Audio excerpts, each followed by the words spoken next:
Salut à tous les amis, ravi de vous retrouver pour l'OM au café avant la reprise. Et ce match contre Nice, on touche à la fin de cette trêve, ça fait plaisir, on a retrouvé le talk show. Hier, on ne vous a pas abandonné pendant la trêve, mais voilà, on était dans l'avant-match, on était dans tout ce qu'on voulait entendre, tout simplement. Et ça fait plaisir. Je vais brancher, excusez-moi, le chat pour voir vos messages, parce que c'est l'intérêt quand même de l'OM au café. Vous allez me dire si vous aussi ça vous le fait. J'ai l'impression que nos amis... voilà, c'est bon, j'ai le chat, tout va bien. Merci, tiens, je vois des messages, Romain en thème et tout, c'est sympa. Et pourquoi je suis avec vous, les amis? C'est aussi, tiens, pour faire un... Comment on dit? Non, il n'y a pas de gomina. Non, c'est mes cheveux, c'est le vent marseillais. Mais les gars, on va faire comme les influenceuses, on va faire un petit unboxing. C'est un peu le sujet, je vois qu'on en parle beaucoup. Donc vous avez même le bruit du papier, hein, vous vivez ça en direct. On va voir ce qu'il donne, ce fameux nouveau maillot. Alors là, vous allez me dire blanc sur blanc, tu fais pas d'effort. C'est très très blanc. Mais ça a de la gueule. Tout blanc. La seule chose qu'on voit, c'est le logo. Excusez-moi, j'enlève, je me mets à mon aise. La seule chose qu'on voit, c'est le logo de l'Olympique de Marseille. Et c'est vrai que ça a un peu de gueule. Et vous voyez, même normalement, si c'est bien respecté, dans les manches, hop, la date de création du club, le maillot. Des 125 ans, ça doit être inscrit dedans. Oui, regardez. 125 ans de ferveur olympique de Marseille. Voilà le nouveau maillot que les joueurs de l'OM porteront.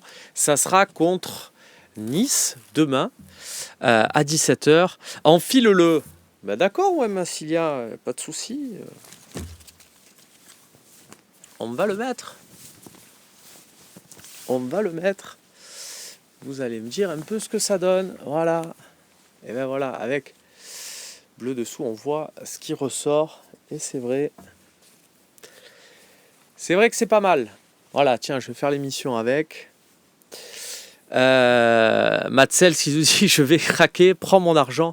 OM, attention les gars, hein, on va pas non plus faire des crédits pour acheter trop d'équipements de l'Olympique de Marseille.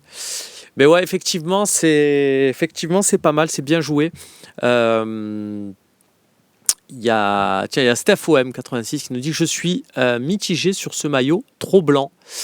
Alors pour le coup, hein, vous avez vu, je l'ai sorti vraiment devant vous, donc on est vraiment sur du direct. On peut faire des petits débats des fois un peu maillot. Moi j'aime beaucoup. Après, c'est-à-dire que ce qui est bien aussi avec les maillots, et ça répond un peu à Steph OM, c'est que il y en a qui vont aimer les maillots orange fluo, jaune fluo. Il y en a qui vont aimer les maillots classiques blancs. C'est vrai que celui-là il est classique. Il y en a qui peuvent se dire si c'est pour avoir un maillot tout blanc, je vais à Decathlon, j'achète un polo. Bon, chacun ses goûts. Moi, j'ai envie de vous dire quand même celui-là dans la pure tradition, voilà, de revenir vraiment à ce qu'était l'Olympique de Marseille au départ, le fait de... Voilà, je trouve c'est assez bien fait, c'est pour marquer le coup. L'OM va le porter une fois et je trouve que ça a de la gueule. Voilà. Après, on voit pas le sponsor, pas l'équipementier. Je trouve que justement, c'est sympa, c'est un clin d'œil, c'est-à-dire que et c'est pas une critique envers eux, mais CMA, CGM, Puma, ça va. On en bouffe, on a des maillots toute l'année, on a des équipements de l'OM, on est au courant que ce sont des partenaires de l'Olympique de Marseille. Ils y sont, c'est bien d'avoir quelque chose. Et il y a Ziminoki qui nous dit celui du gardien pour les 125 ans est très beau aussi, je trouve. Effectivement, c'est le même, mais tout en noir. Et donc, du coup, le blason de l'Olympique de Marseille apparaît, lui, en blanc. Et c'est vrai que ça a de la gueule. Polichette nous dit elle est où l'étoile? Elle est en blanc, juste au-dessus là du logo. Donc, ça ne se voit pas, mais elle y est. Et il n'y a pas de problème là-dessus. Donc, OM Pacifique nous dit comme en finale de C1 avant, pas de pub, c'est vrai. C'est vrai que les clubs en Ligue des Champions, finale de Ligue des Champions, notamment celle de 93, n'avaient pas de pub. Et c'était pas plus mal parce que le Eurest, il était très dur sur le maillot de l'OM. Voilà, les amis. Kadari qui lance un peu, qui met la fin de cette petite, de ce prélude maillot de foot, puisqu'il veut rentrer dans le vif du sujet. Romain, considères-tu que nous n'avons pas encore notre 11 type ? Je pense à des joueurs comme Koné, Rowe ou Meïté qui pourraient finir par gagner leur place. Oui, c'est le principe du football. Dans toutes les saisons, après 3 journées, tu n'as jamais un 11 type parce que tu as toujours des joueurs qui sont susceptibles de gagner leur place. Même Pep Guardiola, qui a quand même quelques certitudes avec Manchester City, il y a des joueurs qui sont susceptibles d'intégrer son équipe. Et c'est plutôt le symbole de la qualité d'un effectif. Donc, en fait, toute l'année, on aura une grande idée directrice. C'est ça la différence. Il y a des saisons qu'on a vécues galères, avec des effectifs où tu ne savais pas finalement quelle était la meilleure formule à utiliser pour gagner. Si c'est un 5-3-2, je me souviens d'une saison avec Garcia où il y avait 44 matchs, 44 compos différentes jusqu'à un moment de la saison. Donc ça devenait un peu compliqué. Là, tu as réussi à avoir un projet avec De Zerbi, on sait où on va. Après, effectivement, sur 1-2 postes, il peut avoir un choix de joueurs, un choix de profil. Et ça va être intéressant à suivre tout au long de l'année. Mais pour des gens comme nous, au Phocéen, qui suivons depuis des décennies l'Olympique de Marseille, et sous ce prisme prioritaire des compos d'équipe, de la tactique, de savoir pourquoi lui va jouer, pourquoi pas lui, et si on faisait ça et tout, c'est un régal d'être dans cette position-là, avec un coach qui nous apprend des choses en termes de jeu, et d'avoir un système sur lequel une base solide, où après, justement, on peut pinailler. Quel plaisir de faire des parties du talk, comme c'était le cas hier, sur oui, Ismaël Koné, et s'il jouait là, et s'il jouait pas là, parce qu'on peut se permettre ça, parce que autour, on a une base qui a été faite, on a un Quentin Merlin sur son côté, on a des joueurs en poste, il y a des certitudes. Les saisons sable mouvant, là, où de toute façon, dès que tu crois que tu as trouvé un attelage quelque part, tes certitudes se brisent en deux le match suivant, on souffle, quoi. La Cuenta. Romain, on peut l'acheter en boutique, le maillot ? Oui, il est en vente à partir d'aujourd'hui. C'est bien fait, et justement, sachant que le match de l'Olympique de Marseille est demain à 17h, ça permet à la boutique du club qui est ouverte devant le stade, à mon avis, de faire un carton plein. Et c'est sympa. On rappelle que normalement, ils devraient mettre ce maillot pour le match contre Nice, et c'est tout.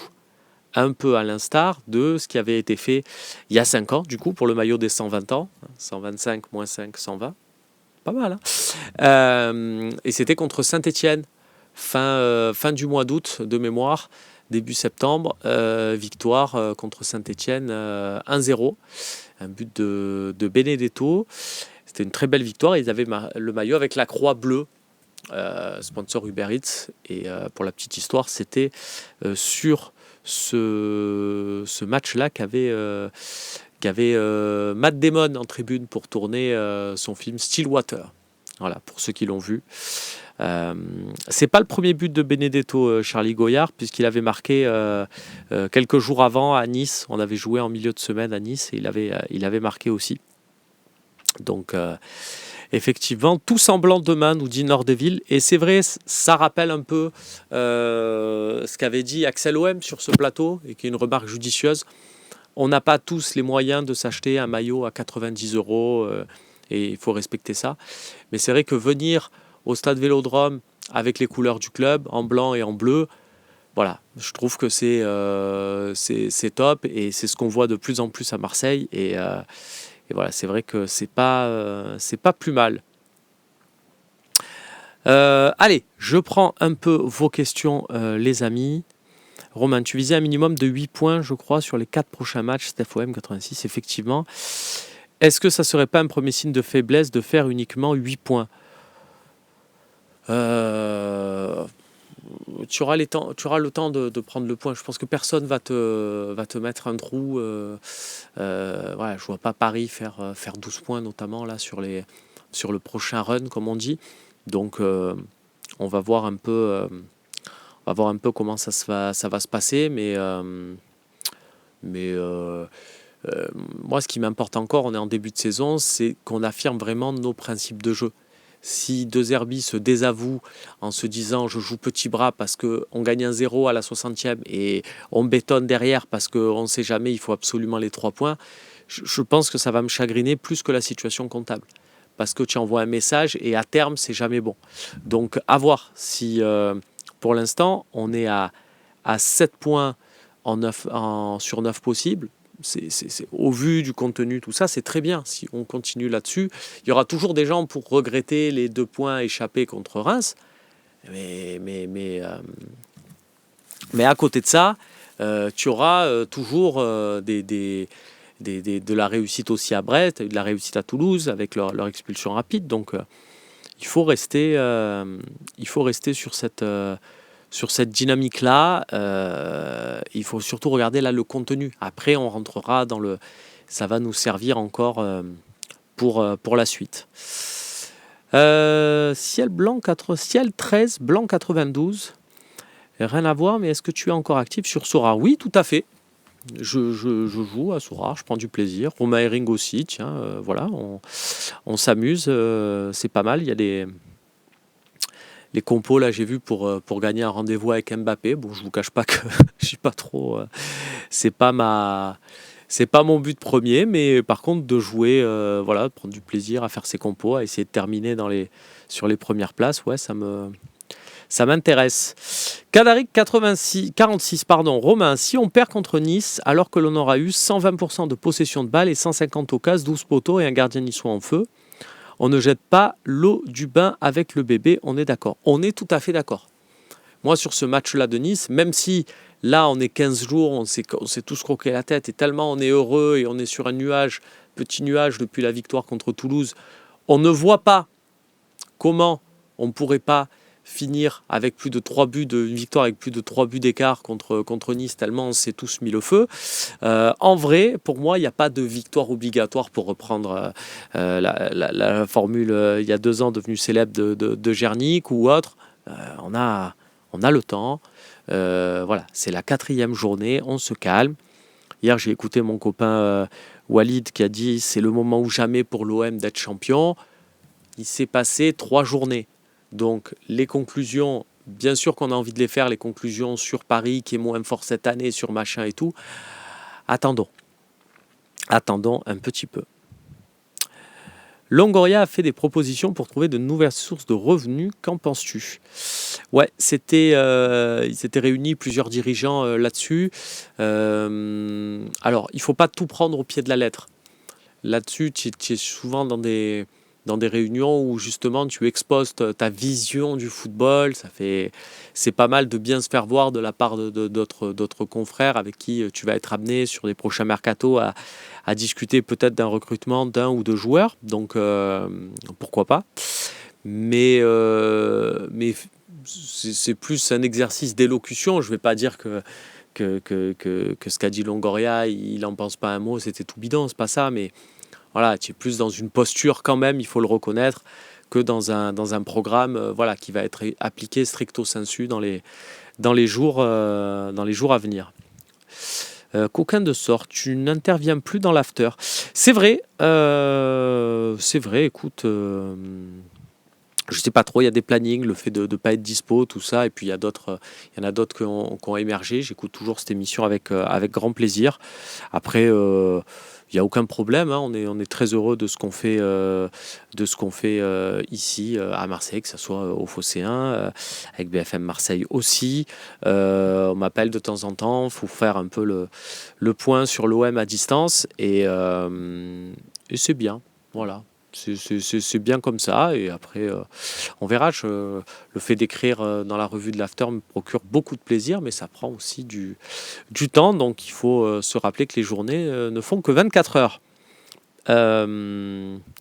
Voilà. En vrai, demain, peu importe la manière, si on est dégueulasse et qu'on prend les 3 points, je signe direct. nous dit Charlie Goyard. Eh ben moi, pas du tout. Voilà.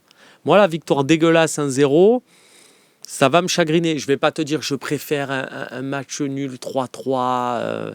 Voilà, mais pour moi, j'aimerais bien qu'on ne se renie pas dans notre manière de jouer, dans notre style de jeu. J'avais vu passer une question d'ailleurs qui disait, est-ce que pour toi, tu penses qu'il va y avoir une évolution du système dans la saison ? Honnêtement, j'aimerais pas, parce que ça voudrait dire qu'on ait besoin de le changer. Et moi, j'aimerais qu'on le garde jusqu'à la fin, ce qui veut dire qu'en fait, personne n'ait vraiment trouvé la solution contre nous. Ça voudrait dire qu'on ne serait pas très loin des places tout là-haut, quoi. Donc, non, Walid a dit, j'ai Tony Zuka qui dit, Walid a dit qu'il ne se souvient pas d'un moment où ça a été aussi favorable à l'OM. Oui, je sais, je l'ai écouté et effectivement, il y a des moments favorables qui ont eu, notamment, et c'est pas faute d'en avoir parlé, notamment sur le Phocéen, la saison 2020-2021, saison post-Covid. Je me souviens d'un Sébastien Volpe, d'un Romain Herring qui, dès le début de la saison, ont dit, les gars, cette saison, faut prendre le maximum de points, il y a un coup à jouer, on peut être champion. Et il se trouve qu'à la fin de la saison, c'est Lille. Lille qui a été champion avec Burak Yılmaz, avec des joueurs comme ça. Donc se dire qu'en fait, effectivement, Romain, Sébastien avait raison. Cette année-là, il y avait un coup à jouer. Et l'OM s'était pris les pieds dans le tapis au mois de janvier. Donc, mais l'OM, c'était très bon exemple. Et ça va répondre aussi à Charlie Goyard. L'OM s'est pris les pieds dans le tapis. Je dis ça parce que au mois de janvier, il y a un moment dans la saison, au mois de décembre, où l'OM est premier du championnat. Devant Paris, devant Lille. Et puis, il y a une série de défaites, ça se casse un peu la gueule.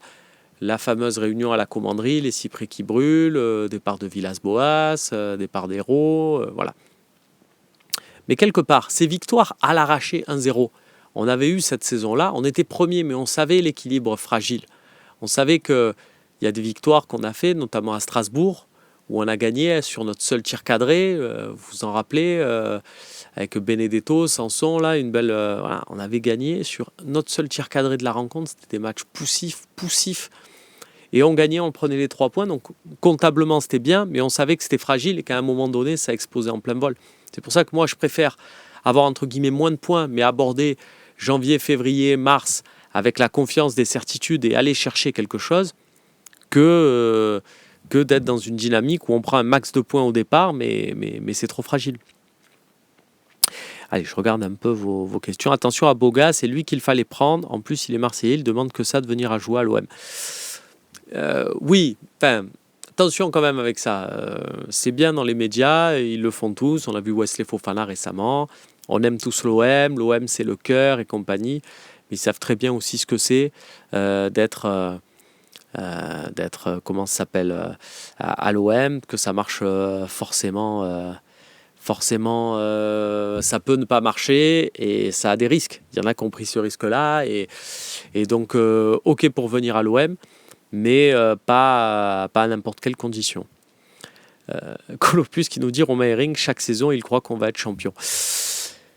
C'est pas faux. Mais en même temps, c'est ça aussi être supporter, et c'est ça sur le Phocéen. Si jamais on n'y croit pas, qu'est-ce qui nous reste ? Si nous, on n'y croit pas, qui va y croire ? Donc c'est bien aussi des fois de s'enthousiasmer et de se mettre le feu. Vous voyez le bandeau là, juste en dessous de moi, pour participer, vous savez, depuis qu'on prend un peu des appels, n'hésitez pas, si on peut échanger, c'est avec grand plaisir.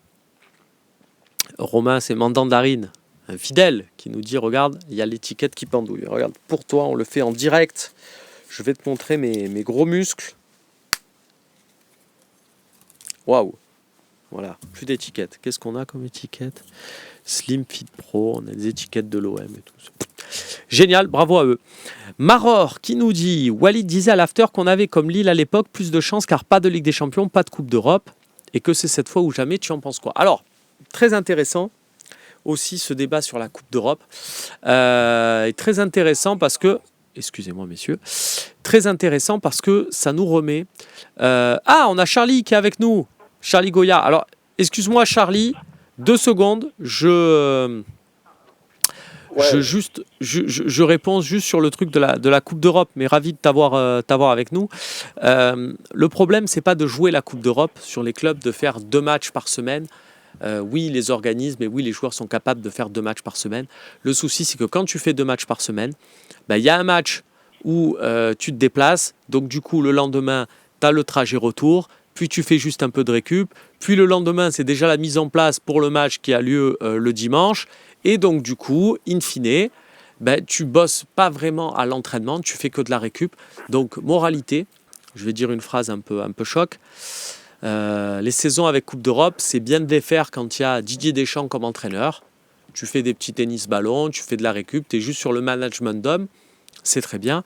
Des saisons où tu as 2 herbies, où tu peux bien bosser la semaine, des schémas tactiques, des ressorties de balles, c'est peut-être mieux d'avoir un match parce que comme ça, sur la semaine, tu as une vraie semaine d'entraînement.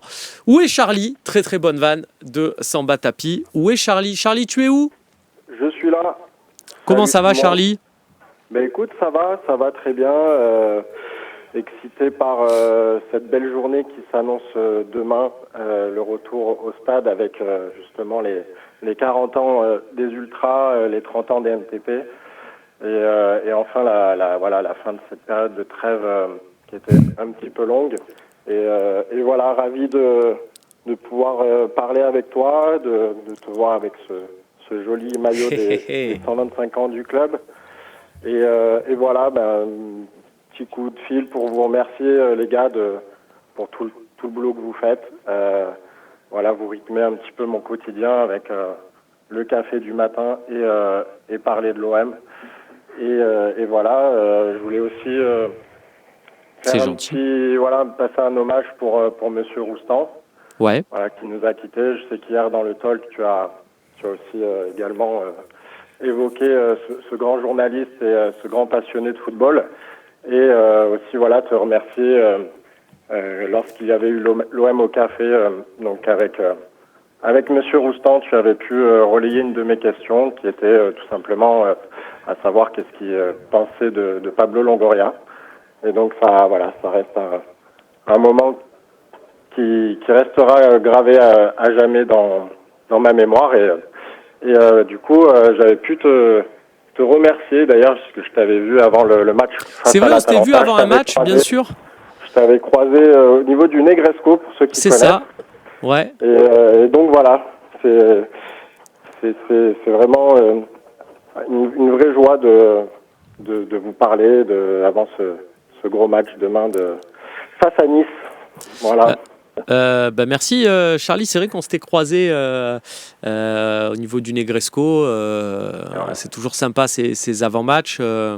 Demain, tu seras aussi, j'imagine. Ouais. Demain, Dès quelle j'ai heure? prévu À partir de quelle heure?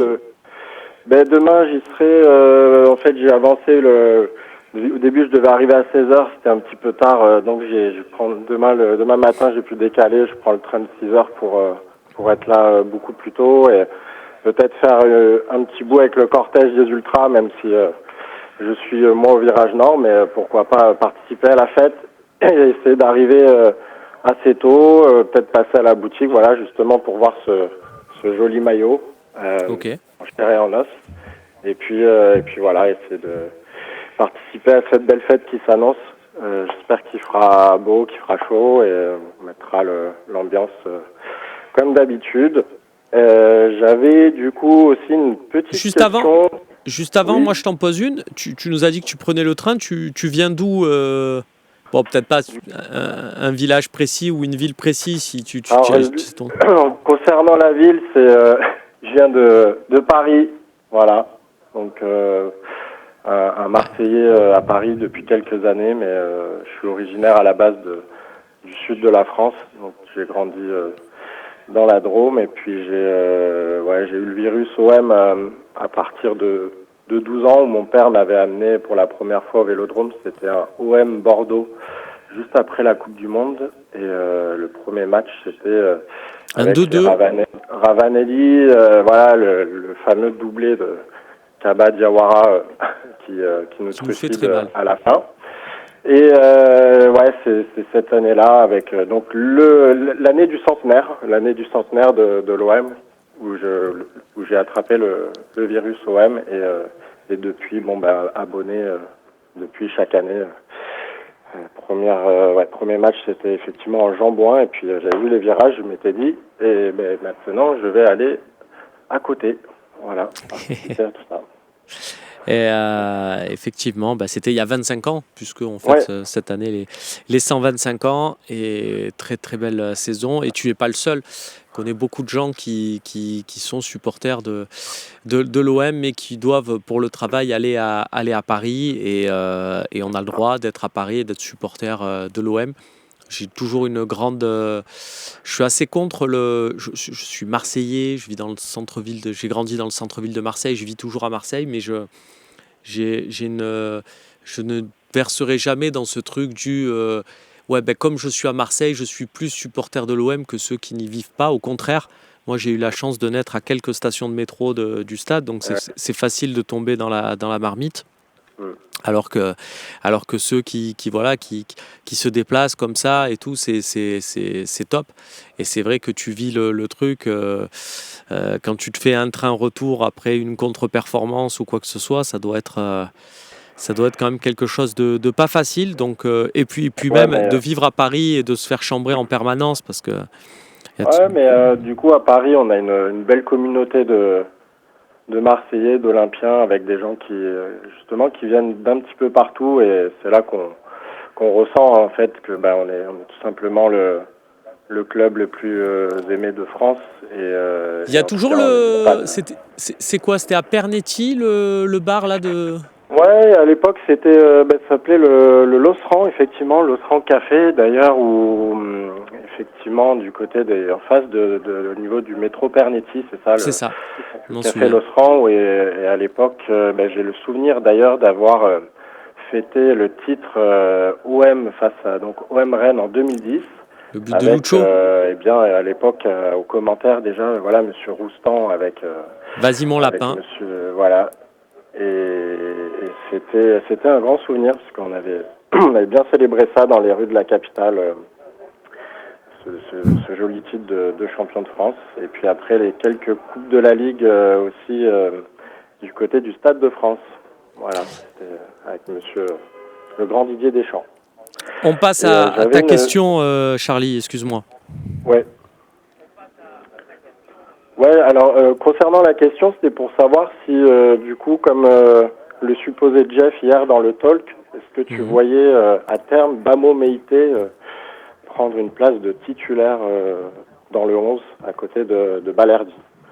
Le supposé Jeff. Personnel, je pencherais plutôt sur Bamo Meïté. Je le vois s'imposer d'ici quelques matchs. Écoute, connaître ton avis. j'ai Bamo Meïté, c'est très marrant, c'est pour ça que on va rentrer un peu plus dans le détail, et ta question et le fait que tu viennes intervenir en direct avec nous font que, et puis que ce soit toi un fidèle de chez les fidèles, que fait que je vais te dire vraiment tout ce que j'ai sur le dossier. Bamo Meïté, j'ai eu la chance d'assister au match à la commanderie, le match de préparation contre Pau. Et donc j'ai vu jouer Bamo Meïté dans le système de De Zerbi en tant que latéral central droit, vraiment le mec côté droit, là où on a actuellement Murillo. Et je l'ai trouvé très intéressant dans sa manière de jouer la compensation, parce que Merlin était très haut, et dès que Pau contre-attaquait, on se retrouvait très facilement en 1 contre 1. Il devait couvrir beaucoup de zones. Et je trouvais que même des fois, face à 2 joueurs, il arrivait à contenir la défense. Et je me suis dit, c'est génial d'avoir un Bamo Meïté, parce qu'il est rapide. Et en même temps, il va avoir vraiment cet instinct défensif du recul-frein. Là, je me jette. Là, je contiens parce que j'ai des copains qui vont venir me prêter main forte. Il avait ce truc-là, vraiment cette culture défensive. Et je me suis dit, il est parfait en fait pour ce système. J'en étais même à me dire, parce que j'avais eu, avant ce match, l'occasion d'échanger brièvement avec une personne du staff de Roberto De Zerbi, enfin à l'Olympique de Marseille. Ouais, excuse-moi, qui a-t-il, Loïc? Ah, Loïc qui me cherchait à rentrer en contact avec moi. Et je disais, je trouvais qu'il avait comment ça s'appelle, pour moi, toutes ces qualités-là. Et comme je savais que De Zerbi officiellement n'était pas très, mais apparemment c'est ce qu'il laissait sous-entendre aussi, qu'il n'était pas très fan de Chancel Mbemba, ce que je trouvais curieux. Mais après ce match-là, je me suis dit, ouais, mais en fait, peut-être que Bamo Meïté étant plus rapide qu'Mbemba, ben peut-être qu'en fait, comme on va évoluer parfois assez haut, avoir un mec capable de redescendre et de courir sur 50 mètres, ça va être plus utile et que Mbemba le fera peut-être moins. Donc je me suis dit, c'est peut-être pour ça, et j'étais persuadé que ça y est, on avait affaire à un Bamo Meïté installé. Et puis en fait, après ce match-là, donc moi c'était entre guillemets mon avis, en me disant oui, il y a des défauts, mais il va pouvoir faire quelque chose. Et en fait, après ce match-là, j'ai su que du côté de De Zerbi, au contraire, on s'est dit, bon ben, Bamo Meïté, ça va pas le faire. Donc, pour répondre à Steph OM86, Meïté n'était pas suffisamment technique, tactique pour Roberto De Zerbi. Donc, c'est pour ça qu'hier dans le talk, je disais, c'est pas parce que j'ai pas le même avis que De Zerbi que je vais dire c'est lui qui est un âne, c'est lui qui comprend rien. Il y a un moment donné où peut-être que son avis importe plus que le mien, qu'il a vu des choses que j'ai pas vues. C'est peut-être pour ça que lui, il est entraîneur de l'Olympique de Marseille et pas moi. Donc, tant mieux. Ouais, moi, ce qui m'importe, on n'est pas le FC Bamo Meïté. Si l'OM gagne, c'est quand même le principal. Donc je suis resté là-dessus. Parallèlement à ça, pour tout te dire, j'ai quand même eu plusieurs vents de relations, pas forcément au beau fixe, entre la direction de l'Olympique de Marseille et l'agent de Bamo Meïté. Voilà. Et je me dis que ça a pu aussi jouer à un moment donné, ça a pu rentrer en ligne de compte, parce qu'à un moment donné, on s'est dit, tiens, Bamo Meïté, ça serait bien de le faire partir parce que De Zerbi ne le veut pas. On pourrait en tirer beaucoup d'argent. Que du côté du joueur, accepter d'être comme ça un peu baladé, parce qu'il y a un historique aussi. Rappelons que Bamo Meïté, c'était quand même quelqu'un qui était titulaire à Lorient, qui commençait à se faire une place en Ligue 1, et que d'un coup on lui dit, non, va être transféré à l'Olympique de Marseille, où tu vas être le choix numéro 4 en défense, puisqu'à ce moment-là, tu avais Balerdi, Mbemba et Samuel Gigot devant lui. Il arrive pour être numéro 4 dans une hiérarchie en défense centrale. Alors après, on veut bien que dans une saison, il y ait des aléas. Mais le mec a accepté ça à l'Olympique de Marseille. Et puis là, on lui dit, finalement, après une saison où tu es le 18e plus gros temps de jeu, on veut te faire partir parce qu'on peut faire des sous. Je comprends que le mec se dise, moi je serais resté 1 an à Lorient, j'aurais fait une saison complète en Ligue 1, ma situation ne serait pas la même aujourd'hui. Donc il y a plusieurs choses à dépoussiérer dans ce dossier-là. Il y a du sportif, il y a aussi de l'extra-sportif. Ouais. Mais bon, le football est fait de renversement de situation. On se souvient de Rod Fanny avec l'époque Bielsa. Donc j'ai bon espoir qu'il renverse la situation. Et pour répondre à Bioff78 qui nous demande pourquoi c'est Murillo titulaire en tant que latéral droit, il y a bon espoir d'un Bamo Meïté qui arrive finalement à s'imposer. C'est notre avis. Si après, encore une fois, c'est Murillo qui est latéral droit toute la saison et que Murillo est très satisfaisant, moi je ne vais pas en faire une affaire personnelle, une croisade en disant oui, mais Bamo Meïté, il pourrait. Voilà. Et c'est tous pareil, on est tous pareils. Enfin, je veux dire, si Amin Harit est exceptionnel, vous croyez bien que Sepp Volp, il ne va pas dire ouais, mais Ismaël Koné, il pourrait faire mieux. Non, on est totalement en capacité de se rendre à l'évidence. Doc VH13 nous dit le maillot des 125 ans, magnifique. Ouais, non, vraiment, c'est pas mal. Ok, merci Romain pour ton point de vue.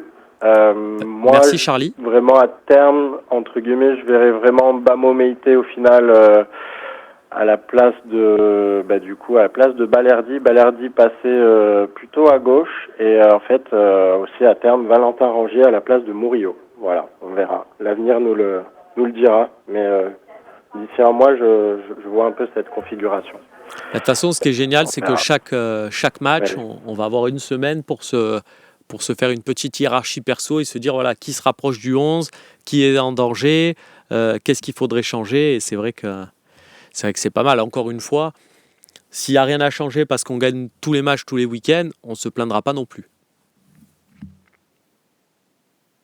En tout cas, merci Charlie d'avoir été d'avoir été avec nous et au plaisir de te recroiser, pourquoi pas, devant le Negresco ou aux alentours du stade Vélodrome avant une rencontre de l'Olympique de Marseille. Voilà, les amis, pour cet OM au café. Je regarde un peu, tiens, si on a une dernière petite question à prendre. Nico Helmut qui nous demande Charlie président. Écoute, il n'y a pas cette fonction-là dans l'OM au café, mais pourquoi pas. Sacrom qui nous dit c'est étrange que Mbemba puisse être considéré comme pas assez rapide. Alors c'était une impression personnelle. Mais tu as raison, Sacrom, qui est faussé parce que Mbemba est loin d'être un joueur lent. J'ai l'impression que Bamoméité était plus rapide, mais des fois, inconsciemment, dans sa tête, on intègre des facteurs comme l'âge ou quoi, et on sait que c'est pas forcément, il faut se fier à ce qu'on voit sur le terrain. Donc tu as raison, et Chancel Mbemba est loin d'être un joueur lent. Et même s'il est aujourd'hui en réserve, c'est bien de le dire. Voilà les amis, merci. Merci de nous avoir suivis pour cet OM au café. Voilà, vous avez vu le maillot. Il vient tout juste de sortir de l'Olympique de Marseille. On espère, pour répondre à Steph OM, on espère un but forcément d'Eli Wahi contre Nice. Mais si ça ne vient pas, on va voir, on va aussi juger le contenu du match. Moi, à Toulouse, je l'ai vu participer à l'occasion du deuxième but. Je ne vais pas dire que je vais me contenter de ça jusqu'à la fin de la saison, mais pour moi, du coup, ça reste une bonne note. On est dans un début de saison, je suis patient et j'espère vraiment qu'Eli Wahi va exploser à l'Olympique de Marseille. On se quitte sur ces mots, on se retrouve dès demain pour un gros dispositif sur le Phocéen, prise d'antenne dès 16h pour ce Olympique de Marseille, OGC Nice, au Stade Vélodrome. Salut à tous.